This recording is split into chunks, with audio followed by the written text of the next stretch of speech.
ان باتوں کو سمجھنا ہے کہ قربانی اور صدقے کے اندر کیا فرق ہے، کہ حضرت ابراہیم علیہ السلام کے واقعے سے معلوم ہوا کہ اصل مقصد جان کا نذرانہ پیش کرنا ہے۔ اصل مقصد قربانی کا کیا ہے؟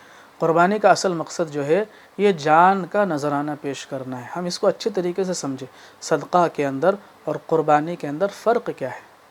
کچھ نہ سمجھ لوگ اور کچھ زیادہ سمجھ رکھنے والے لوگ اس چیز کو لیے جو ہے وہ زیادہ آواز اٹھا رہے، اور کچھ نہ سمجھ لوگ اس چیز کو صحیح سمجھ رہے۔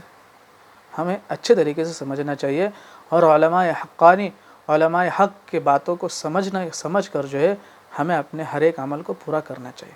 کسی بھی بات میں اور کسی کے بات کو سن کر جو ہے ہمیں اپنے اعمالوں کو چھوڑنا نہیں چاہیے۔ تو اس کے اندر سب سے پہلی چیز فرمایا کہ اس کے اندر اصل مقصد جو ہے، قربانی کا اصل مقصد جو ہے یہ جان کا نذرانہ پیش کرنا ہے۔ چنانچہ اس سے انسان میں جاں سپاری و جاں نثاری کا جذبہ پیدا ہوتا ہے، اور یہی اس کی روح ہے۔ اصل اس کا یہی ہے کہ انسان کے اندر جاں نثاری پیدا ہو، جاں نثاری پیدا ہو۔ اور تو یہ روح صدقہ سے کیسے حاصل ہوگا؟ صدقے سے یہ کیسے ہوگا؟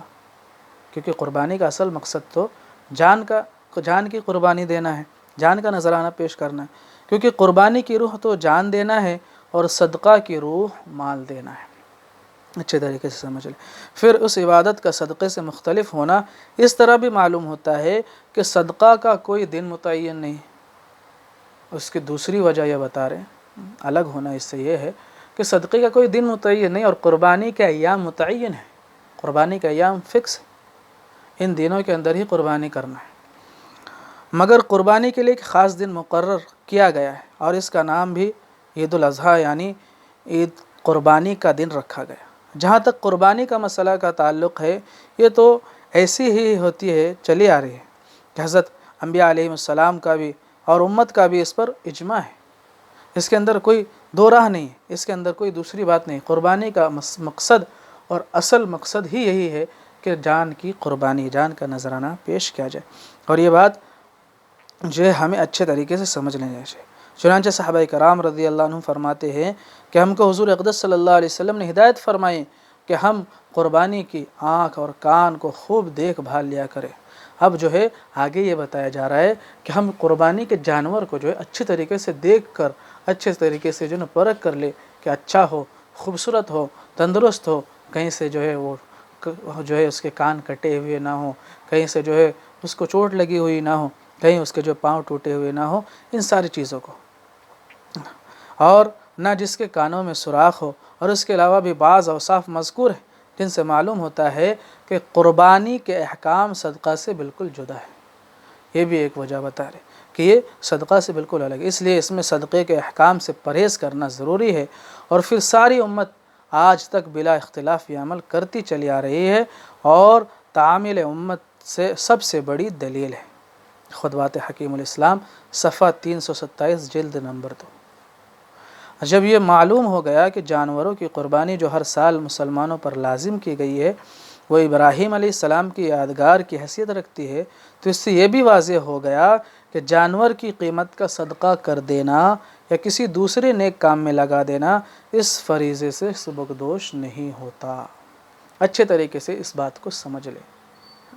اب اس کے بارے میں یوں سمجھے، اس کے آگے فرما رہے کہ جیسے روزے کی جگہ اگر نماز پڑھی جائے تو روزے کا تو حق ادا نہیں ہوگا، روزے کے بارے میں تو سوال ہونا ہی ہونا ہے۔ نماز کی جگہ میں روزہ رکھ لیے تو یہ بھی نہیں ہو سکتا۔ حج کے جگہ میں جو ہے زکوٰۃ کافی نہیں ہوئی۔ یہ ساری چیزیں ہمیں سمجھنی ہے کہ جو عمل جس کے لیے صدقہ کرنا منع نہیں ہے، صدقہ کرنا بہت اچھی چیز ہے، صدقہ ہمیں ہر روز کرنا چاہیے، زیادہ سے زیادہ دینی کاموں میں ہمیں لگانا چاہیے، ہمیں خوب اس کے بارے میں کرنا چاہیے۔ لیکن اگر کوئی عمل کو بدل کر یہ کیا جائے کہ اس کے جگہ پہ یہ، اس کے جگہ پہ وہ، تو جیسے کہ نماز کے بدلے روزہ رکھنے سے نماز کا حق ادا نہیں ہوتا، نماز کی جگہ روزے کے بدلے میں نماز پڑھنے سے روزہ کا حق ادا نہیں ہوتا، حج کے جگہ میں زکوٰۃ دینے سے اور زکوٰۃ کے جگہ میں حج کرنے سے ان کا حق ادا نہیں ہوتا، اسی طریقے سے قربانی کا بدل صدقہ نہیں ہو سکتا۔ قربانی کرنی ہی پڑیں گے، اور یہ قربانی کرنا ہے، اور یہ واجب ہے، اور یہ ہمارے لیے ضروری ہے، اور یہ ہمارے سیدنا حضرت ابراہیم علیہ السلام کی سنت ہے، یہ ہمارے اوپر لازم ہے۔ اگر اللہ نے ہمیں وسعت دی ہے تو ہمیں قربانی کرنا ضروری ہے۔ ہاں کسی کی باتوں کو سن کر کہ اس سے اچھا جانور ذبح کرنے سے اچھا ہے کہ آپ کہیں اچھے کام میں لگا دے یا صدقہ کر دے، یہ بیکار کی اور واہیات سی بات ہے۔ یہ زیادہ سمجھ رکھنے والے جو اپنے آپ کو شانہ سمجھتے ہیں، جو اپنے آپ کو اتی شانہ سمجھتے ہیں، وہ ان لوگوں کی باتیں ہیں۔ ان لوگوں کی باتوں پہ دھیان نہ دے، بلکہ اپنے علماء حقانی کی باتوں کو سنے اور اس کے اوپر عمل کرے، اور قربانی ہمارے اوپر اگر واجب ہے تو ہم قربانی کرنے کی فکر کریں۔ اللہ تعالیٰ عمل کی توفیق عطا فرمائے۔